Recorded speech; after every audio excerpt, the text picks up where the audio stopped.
जी के चरणों में कोटि कोटि प्रणाम। महाराज श्री के निज सचिव स्वामी जी के चरणों में वंदन। उपस्थित पत्रकार बंधु, प्रिंट मीडिया, इलेक्ट्रॉनिक मीडिया से जुड़े हुए, आज का ये प्रेस कॉन्फ्रेंस आदि शंकराचार्य भगवान के 2530वीं प्राकट्य महोत्सव तालकोटरा स्टेडियम में 25 अप्रैल को शाम 5 बजे मनाया जा रहा है, जिसमें देश विदेश के प्रतिनिधि भाग ले रहे हैं। शंकराचार्य जी, पूरी शंकराचार्य जी 24 घंटा मानव कल्याण की भावना से, विश्व शांति की भावना से राष्ट्र को उत्कर्ष यात्रा करते हैं। और इसी क्रम में आज भी महाराज श्री जबलपुर मध्य प्रदेश में कार्यक्रम को संबोधित कर रहे हैं। पिछले साल चातुर्मास व्रत में महाराज श्री दिव्य वाणी से घोषणा किए थे, जो 3.5 साल में भारत हिंदू राष्ट्र होगा, जिसका राष्ट्रीय अधिवेशन 18 दिसंबर 2021 को द्वारका धाम में संपन्न हुआ। अंतर्राष्ट्रीय नेपाल के जनकपुर में रामनवमी के पावन अवसर पर 10 अप्रैल 2022 को हुआ। पुनः पिछले वर्ष तालकोटरा स्टेडियम में हिंदू राष्ट्र अधिवेशन हुआ था। पुनः नवंबर महीने में जहां भगवान श्री कृष्ण अर्जुन जी को गीता का उपदेश दिए थे, कुरुक्षेत्र में हिंदू राष्ट्र अधिवेशन हुआ। उसी क्रम में त्रिवेणी संगम पर भी बसंत पंचमी के पावन अवसर पर हुआ। ये 6ठा अधिवेशन आप लोगों के समक्ष पूरी शंकराचार्य जी के सानिध्य में ये होने जा रहा है। इसमें सभी से अपील करते हैं, निवेदन करते हैं, विनती करते हैं, जो देश विदेश के प्रतिनिधि इसमें आ रहे हैं, आप लोग भी आइए, शामिल होइए, क्योंकि महाराज आप सभी पत्रकार बंधुओं का मैं आज की प्रेस वार्ता में हार्दिक अभिनंदन स्वागत करता हूं।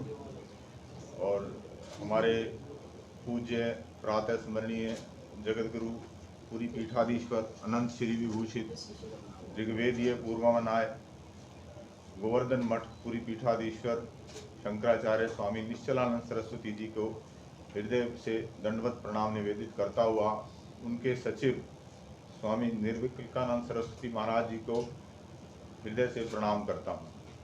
यहाँ पर उपस्थित सभी महानुभावों, आज हम आपको सूचित करते हुए बहुत हर्ष हो रहा है कि हमारी सनातन संस्कृति के पुरोधा और हमारी सनातन संस्कृति को पुनः जीवित करने वाले, जो कि कालक्रम से सनातन संस्कृति का अराजक तत्वों द्वारा दमन कर दिया गया था, आज से 2530 वर्ष पूर्व आदि शंकराचार्य जी का प्रादुर्भाव केरल के काल्टी नामक ग्राम में हुआ था।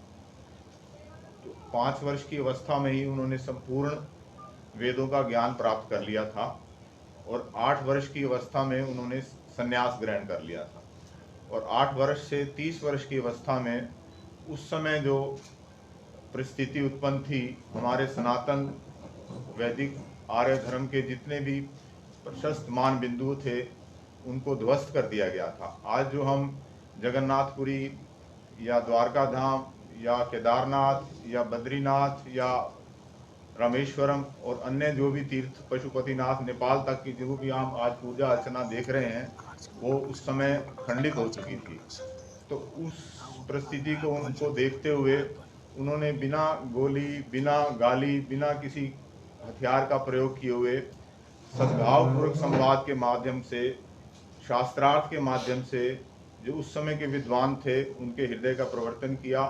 उस समय के जो शासक थे सुधन्वा, जो कि युधिष्ठिर की परंपरा थे उनका भी विधर्मियों के प्रभाव के कारण वो भी उनके विधर्मी धर्म के हो गए थे। तो उनका भी हृदय और मस्तिष्क का शोधन करके उन्होंने सारे भारत को एक सूत्र में पिरोया और एक सनातन शास्त्र सम्मत अखंड भारत की उन्होंने स्थापना की थी आज से 2500 वर्ष पहले। तो उसकी उनकी जो प्रकट्य उत्सव है, प्रकट्य जयंती के उपलक्ष्य में 2530वीं जयंती के उपलक्ष्य में ये ताल कटोरा स्टेडियम में पूरी पीठाधीश्वर जी के सानिध्य में हम ये कार्यक्रम, बहुत ही भव्य कार्यक्रम होने जा रहा है। इसमें देश विदेश से लोग भाग लेंगे और एक सांस्कृतिक नृत्य भी होने जा रहा है आदिवासी युवतियों द्वारा। बहुत ही भव्य कार्यक्रम होगा और ये एक अंतर्राष्ट्रीय स्तर का कार्यक्रम होगा। तो मैं आज की प्रेस कॉन्फ्रेंस के माध्यम से आप सभी को इस कार्यक्रम में आह्वान करना चाहता हूं और आगे जो गुरुदेव का, पूरी शंकराचार्य जी का जो अभियान है, राष्ट्रोत्कर्ष अभियान है, जो कि क्यों उस अभियान का नाम राष्ट्रोत्कर्ष महाधिवेशन दिया गया है, उसके बारे में, और गुरुदेव जो हमारे सतत यात्रा करते हैं, हमारे कार्यक्रम प्रभारी हैं गुरुदेव के शंकराचार्य जी श्री प्रेमचंद्र झा, वो संक्षेप में आपको बताएंगे कि गुरुदेव किस प्रकार इस 80 वर्ष की अवस्था में भी स्वस्थ वैचारिक क्रांति के लिए पूरे देश में भ्रमण कर रहे हैं, ना कि देश में विदेश में, नेपाल की सीमा में और पाकिस्तान की सीमा में, बांग्लादेश की सीमा में, दूर दराज जंगल आदिवासी क्षेत्रों की यात्रा कर रहे हैं।